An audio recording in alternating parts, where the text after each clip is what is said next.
Hi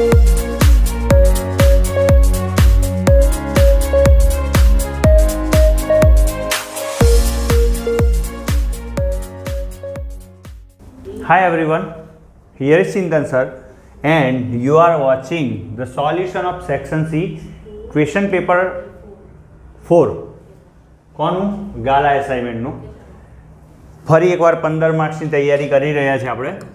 question છે, સૂચના છે, match the sentences with the correct language function. બરાબર, લેંગ્વેજ ફંક્શન જે છે આપણા આ બી નંબરના કોઠામાં એને આપણે મેચ કરવાના છે તમારા વાક્યો સાથે. એમાં 33મું વાક્ય છે, match the potatoes, add salt and pepper to it. બરાબર છે, એમાં પેપર નાખો, સોલ્ટ નાખો અને પોટેટોને મેશ કરો. તો આખી પદ્ધતિ થઈ. બરાબર છે, એને આપણે કહીશું ડિસ્ક્રાઇબિંગ પ્રોસેસ. શું કર્યું કહેવાય એને? પ્રોસેસને ડિસ્ક્રાઇબ કરી કહેવાય. તો 33માં શું આવે છે? બી આવે છે. બરાબર, એ રીતે 34 જોઈએ. કપિલ ઓલવેઝ, ઓલવેઝ આવ્યું તો શું આવશે? Describing action.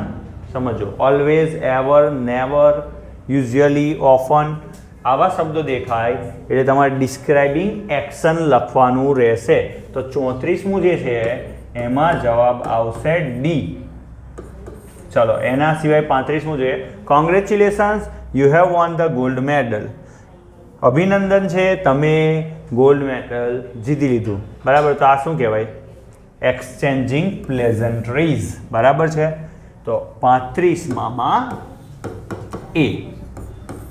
ચલો, એના પછી છે કમ્પ્લીટ. સૂચના શું છે આપણે વાંચીએ અને એ પ્રમાણે કામ કરતા ચાલીશું.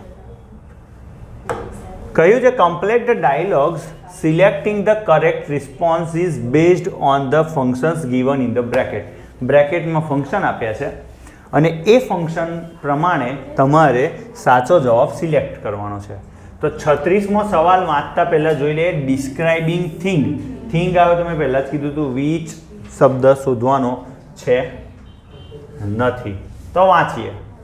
Vote are you reading? તમે શું વાંચી રહ્યા છો?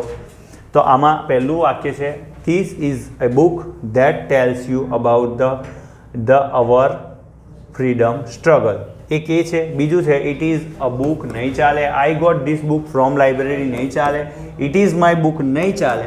તો જરૂરી નહીં કે દર વખતે વિચ હોય, હુ હોય, હુમ હોય, જરૂરી નથી. પણ અહીંયા આગળ છે this is a book that tells you. બરાબર, બે ડિસ્ક્રાઇબ કરે છે ને. આ એ બુક છે જે તમને સ્વાતંત્ર્ય સ્ટ્રગલ શું થઈ, સ્વતંત્રતા મેળવવા માટે કઈ કઈ સ્ટ્રગલ આવી તેના વિશે કહે છે. તો એ આવશે. નીતિન જવાબમાં આવશે એ. What are you reading? હું એ ચોપડી વાંચું છું જે કહે છે કે સ્વતંત્રતા મેળવવા માટે, પ્રાપ્ત કરવા માટે કઈ કઈ પરેશાની ઉઠાવવી પડી. બરાબર. 37મો ક્વેશ્ચન છે, ફાધર. એમાં point of time. Point of time હોય એટલે સિન્સ શોધવાનું અને ક્વેશ્ચન છે તો ક્વેશ્ચન પણ સિન્સથી શોધવાનો. તો એવો સી છે, જુઓ. Since when has Devang been studying? He has been studying since 7 AM. Point of time છે તો ક્વેશ્ચન જ એનો સી બનશે, જે તમારા 37મા પ્રશ્નનો આન્સર છે. બરાબર. એના પછીનો જોઈએ સવાલ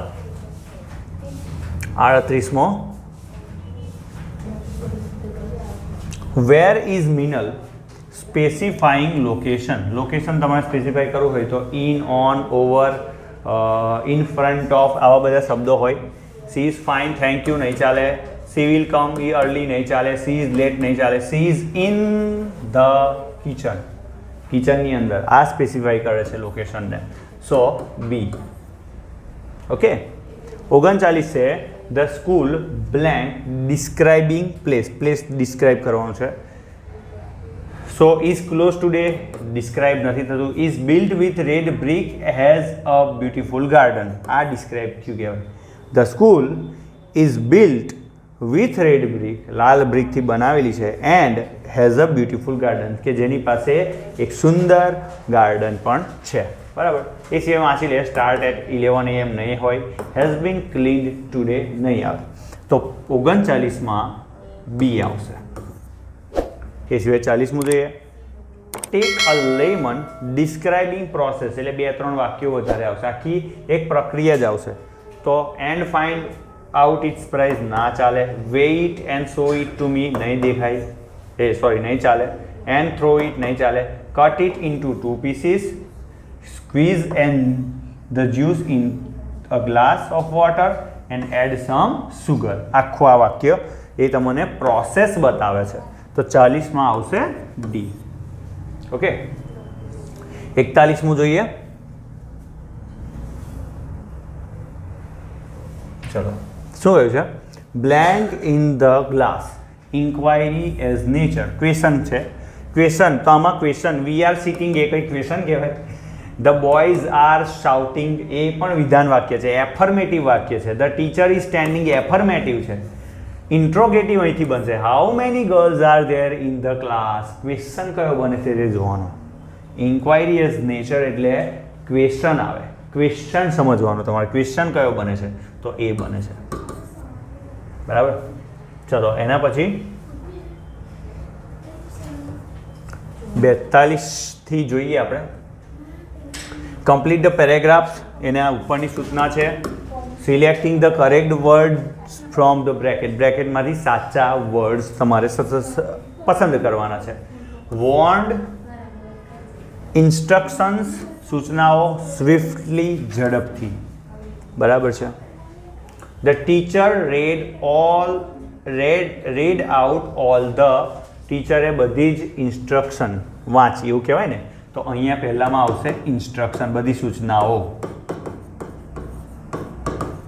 પેપર આપવા જશો ને તો બધી સૂચનાઓ તમને આપશે teacher. She blank them not to copy, copy ના કરવા માટે વોર્ન કર્યા. બરાબર છે, વોર્ન. બરાબર. She warn them not to copy during the test, ટેસ્ટમાં કોપી નહીં કરવાની એના માટેની વોર્નિંગ આપી. She collected all the answer sheet swiftly એટલે ઝડપથી, તેમને ફટાફટ બધી આન્સર શીટ કલેક્ટ કરી લીધી. બરાબર છે. ચલો, હવે એના પછી એના 43, 44 ને 45 જે સવાલ છે એ સવાલમાં તમારે નિયરેસ્ટ મિનિંગ લખવાના છે. Write the word having the nearest meaning. પહેલું છે એક્સેસ બાર, એને લોડ પણ કહેવાશે. તો 43 છે એક્સેસ, જેનો મિનિંગ થશે લોડ. પછી છે 44 એવિડન્સ. બીજું એક એક્સેસ એ આ પણ આવે છે. શું મિનિંગ થાય આ એક્સેસનો? મને જરા કોમેન્ટમાં કહેજો. એના પછી છે એવિડન્સ. એવિડન્સ એટલે પ્રૂફ કહેવાય. 44 એવિડન્સ, જેને પ્રૂફ કહેવાય. બરાબર. એ સિવાય 45મું છે પ્રેઝ.